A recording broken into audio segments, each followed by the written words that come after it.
आम आदमी की बात नहीं होती है, इसके लिए बहुत संघर्ष करना पड़ता है, तभी मंचों पर हर व्यक्ति बोल पाता है। तो हम चाहेंगे कि इन बच्चों के लिए एक बार जोरदार तालियां बजा दीजिए।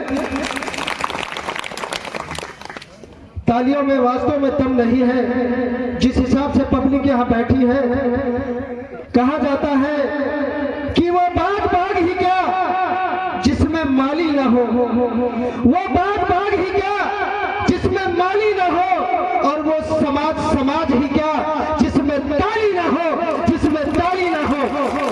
और एक चीज बताए साहब कि तालियां वो नहीं बजाते जिन्हें कोई गम होता है। आज तो यहाँ बड़ा खुशी का माहौल है कि तालियां वो नहीं बजाते जिन्हें कोई गम होता है, तालियां वो बजाते हैं जिनके हाथों में दम होता है, हाथों में दम होता है। बहन जी ने सबसे पहले समय की बात कह दी है, इसलिए मैं 5 मिनट का समय जरूर लूंगा, भले ही नाराज हो जाए, क्योंकि इतनी दूर चल करके आया हूँ। शायद हमारा इनका मिलाप पूरनपुर में हुआ है, पूरनपुर में कथा चल रही थी, वहाँ हम और बहन जी मिले हैं। शायद ये हमें नहीं याद कर रही, लेकिन मैं इन्हें अच्छी प्रकार से जानता हूँ। सबसे पहले करुणा के सागर, दया के भंडार, विश्व को शांति का संदेश देने वाले तथागत गौतम बुद्ध के चरणों में श्रद्धा के सुमन अर्पित करते हुए एवं करोड़ों करोड़ों के मसीहा, संविधान निर्माता, बोधिसत्व बाबा साहब डॉक्टर अम्बेडकर के चरणों में श्रद्धा के सुमन अर्पित करते हुए तथा इस बहुजन समाज में जन्मे हुए तमाम संत गुरुओं को कोटि कोटि नमन, वंदन, अभिनंदन करते हुए, महापुरुष बहुत है, नाम लेने के लिए समय की जरूरत है, इसलिए सभी को एक लाइन में नमो बुद्धाय जय भीम। सबसे ज्यादा बधाई के पात्र यहाँ पर मंच और मंच से नीचे जो आप लोग बैठे हुए हैं, इतनी दूर दराज से चल करके आए हैं, बहुत बधाई के पात्र हैं। अगर आप लोग यहाँ कार्यक्रम में ना आए होते तो शायद कार्यक्रम की इस प्रकार से शोभा नहीं होती। तो हम अपील करते हैं कि आप लोग एक बार अपने लिए जोरदार तालियां बजा लीजिए।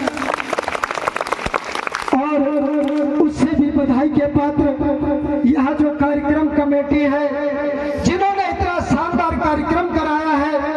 आज इन लोगों ने इतना अथक प्रयास न किया होता, इतना पैसा न खर्च किया होता, इतना परिश्रम न किया होता, तो शायद आज ये कार्यक्रम नहीं हो रहा होता। और कार्यक्रम नहीं हो रहा होता तो हम लोग यहाँ इकट्ठा नहीं हुए होते। तो कार्यक्रम कमेटी के लिए एक बार जोरदार तालियां बजा दीजिए। परिवर्तन इस बहुजन समाज में तभी संभव है जब हम कुछ अपने आप करेंगे।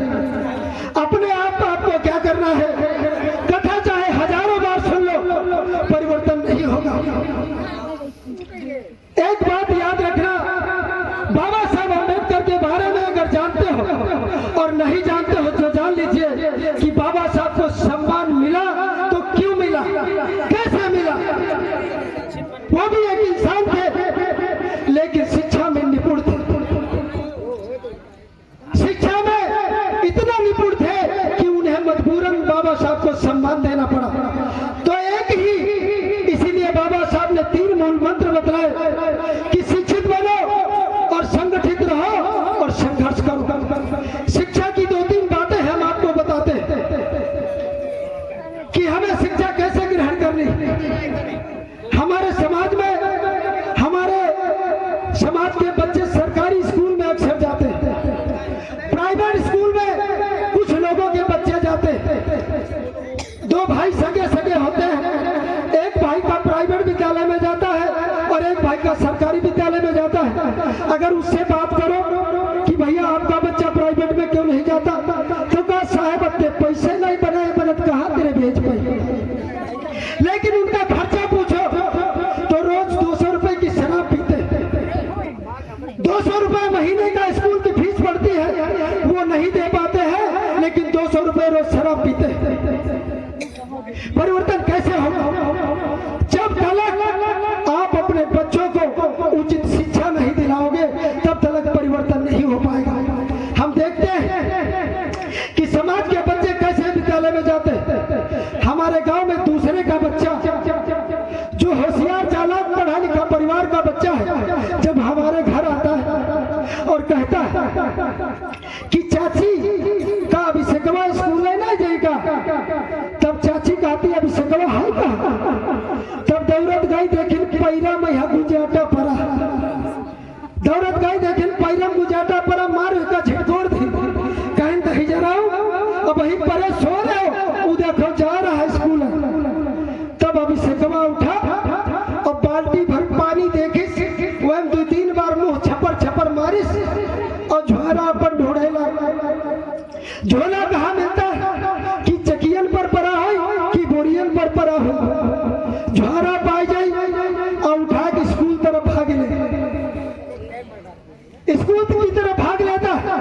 उसकी माँ ये नहीं देखती है कि ये कपड़ा दो सर पहने कि ना पहने, लंच की ना यू स्नान की ना गाजर तेल लगाई कि नहीं लगाई, कोई चीज पर विचार नहीं, केवल एक चीज याद दिला देती है जाते समय, केवल इतना कहती है कि कटोरा करे इसकी नहीं करे, कटोरे की याद दिलाती है। कभी परिवर्तन नहीं हो सकता। हमारे भाई लोग क्या करते हैं, केवल माताओं की गलती नहीं है, हमारे भाई लोग भी सुबह उठते हैं कोने कोने पर बैठे जाए, बैठे बैठे गांजा मल रहे, बैठे बैठे तम्बाकू मल रहे, लेकिन बच्चों का ध्यान नहीं है कि स्कूल इसे जाना है कि नहीं जाना। उनके बच्चों को देखो, वो लोग सुबह अपने बच्चों को तैयार करके स्कूल भेजने जाते हैं, स्कूल लेने जाते हैं, तब उनके अंदर परिवर्तन हुआ है। लेकिन हमारा समाज ऐसा कुछ नहीं करता है। मैं 100 लाइनों की एक लाइन बता दे रहा हूँ, कथा चाहे चूली गौतम की या अन्य कथावाचक की 1000 बार सुन लो, लेकिन परिवर्तन जब होगा जब तुम्हारे घर में शिक्षा होगी। बाबा साहब अम्बेडकर ने कहा था कि पढ़ नहीं सकते तो जीत नहीं सकते, और जीत नहीं सकते तो हार जाओगे, हार जाओगे तो दुनिया तुम्हें जीने नहीं देगी। जीना है तो जीतना पड़ेगा, और जीतना है तो पढ़ना पड़ेगा, पढ़ना पड़ेगा। दुनिया की कोई भी चीज, किसी लाइन में भी जाना हो, चाहे सर्विस करना हो, चाहे बिजनेस करना हो, चाहे कथा वाचना हो, आपको सबसे पहले शिक्षा के द्वारे पर जाना पड़ेगा। सुबह 2 प्रकार की घंटियां बजती हैं, एक विद्यालय की और एक शिवालय की, यानी मंदिर की। बच्चा मंदिर जाएगा तो भिखारी हो जाएगा, और बच्चा स्कूल जाएगा तो अधिकारी हो जाएगा, अधिकारी हो जाएगा।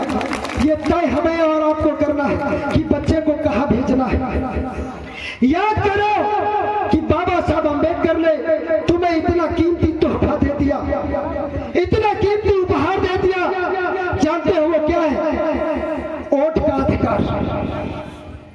आज अगर इस समाज का, इस बहुजन समाज का वो लोग मान सम्मान करते हैं तो वोट की खातिर करते हैं। वोट की बदौलत अगर तुम्हें वोट देने का अधिकार नहीं होता तो साहब हमें और आपको कोई सलाम नहीं करता, कोई नमस्कार नहीं करता।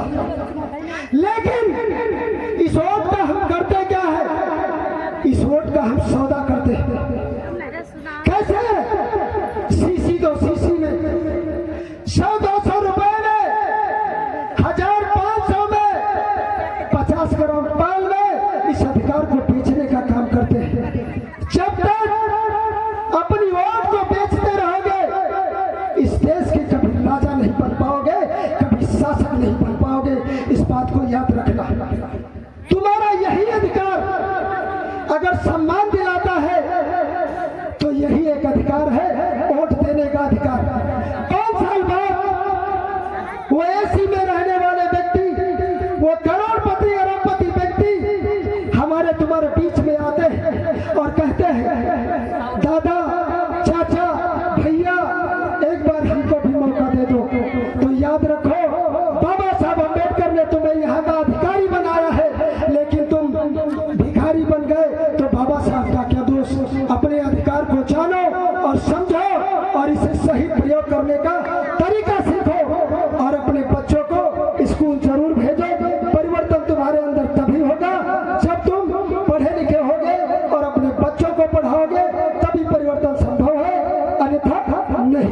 इस बात को याद रखना, समय कम है, इसलिए बहन जी हो सकता है नाराज भी हो रही हो, इसलिए 5 मिनट का समय लिया।